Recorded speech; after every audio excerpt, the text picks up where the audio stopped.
Wow, what a week to be a Canadian sports fan. First up, Connor McDavid, no big deal, just lacing up for the Oilers in Game 1 of the Stanley Cup final tonight. And count them, 4 Canadians take to the court for their respective teams for the start of the NBA Finals tomorrow night in Oklahoma City. A lot to talk about. That's why we're bringing in our friend Donnovan Bennett from Sportsnet to break it all down. Thank you for always coming back to us here at 24/7. This is amazing this time of year. I feel like as a Canadian sports fan, you're at the buffet. Like, I'll have a little bit of this, I'll have a little bit of this. CFL starts, Stanley Cup, Canadians in the NBA Final, Northern Super League. Amazing time for a sports fan in Canada. Okay, so wear those stretchy pants. Let's get going. Let's begin with Game 1 of the Stanley Cup final. I'm following Connor McDavid on IG, and he's just ready. Like all the videos, he wants this. Him and the Oilers, we need this as Canadians, don't we? We certainly do. It's been 32 years since we've been able to celebrate a Canadian champion. I don't know if the fans in Calgary are excited about Edmonton winning, but the rest of the country is. And I do think they got a real good shot. This is how it goes in the Stanley Cup. You kind of have to get there, learn your lessons, and then you push through. That was the case for the Florida Panthers, who now, this is the 3rd straight year in the Stanley Cup. They lost, and obviously they won in 2024. Now they're back once again. But when you look at the great dynasties, which I think this Edmonton team could be, the Oilers dynasty in the 80s with Gretzky, lose to the Islanders, then they win. The Penguins dynasty in the 2000s, lose to the Red Wings, then they go on a run. Right now, 20 years later, the Oilers could go on a similar run, lose to the Panthers, and then they win behind their great Canadian superstar in Connor McDavid. There's a little bit of a trend happening here. A rematch of last year. Are we looking at a different mindset going in for both teams?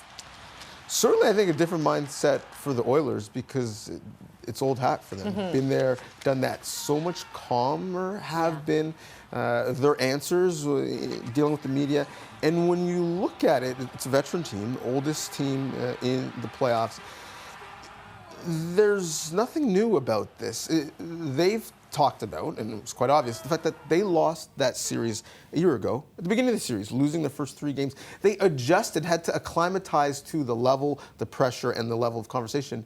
Then they went on a run and only lose in Game 7 by a goal. So I think if they keep that energy, plus the fact that this year, big difference, they've got home ice. So not only are 4, theoretically, if it goes 7, of the games at home in Edmonton, where they've been good all year, but also you get last change. So the ability to play matchups with McDavid and Draisaitl, get them away from Florida Panthers' great defenseman in Barkov as much as possible, I think bodes in their favor. All right, let's shift gears. If we're at the buffet, I left the seafood station. I'm walking over to Prime Rib. We're going over the hard court. Let's talk NBA. We're watching about Canadian talent. We've got to begin with Shai Gilgeous-Alexander. We do. Fit King, Shai Gilgeous-Alexander, has, as the kids say, aura because his fits slap, Mel, okay? What is happening? No, they do. They slap. And what I love about him, I'm going to talk about the other Canadians in their game. Off the court is what I love about Shai. We've talked a lot about his game. Fashion forward, but also great, proud Canadian.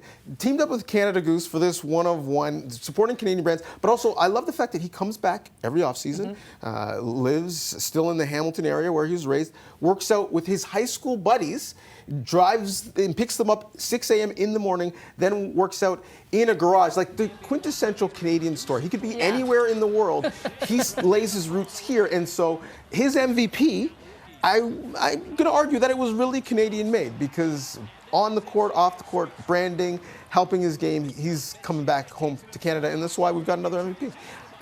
There are so many great Canadians in this game. The other point guard for the Indiana Pacers is Andrew Nembhard, who comes from a basketball family. His father, Claude, was a great player. He is the leader of Ontario basketball. His younger brother, Ryan, is in the draft process. He'll likely be an NBA player, joining him next year. So, hailing from Aurora, Ontario, we've got 2 different point guards in the finals following the legacy of Steve Nash. And talking about legacy, we have to go to Quebec. Maybe not a province that we often talk about basketball, but we should. Montreal North, well represented in these finals. Not 1, but 2 players who are going to guard each other. The great defender in Lou Dort, who's a shutdown defender, against an outstanding offensive player in Bennett Mathurin. They both represent the strong Haitian community in Montreal, and I'm so excited for them and their community to make it to the finals. Oh my gosh, so much to watch. Of course, you can catch all the action. You know where to go. Sportsnet's Donnovan Bennett, appreciate it. You come back, please do, because there's going to be a lot to discuss in the days, weeks to come, yes? Anytime. This segment, it slapped. Slaps. So much Riz.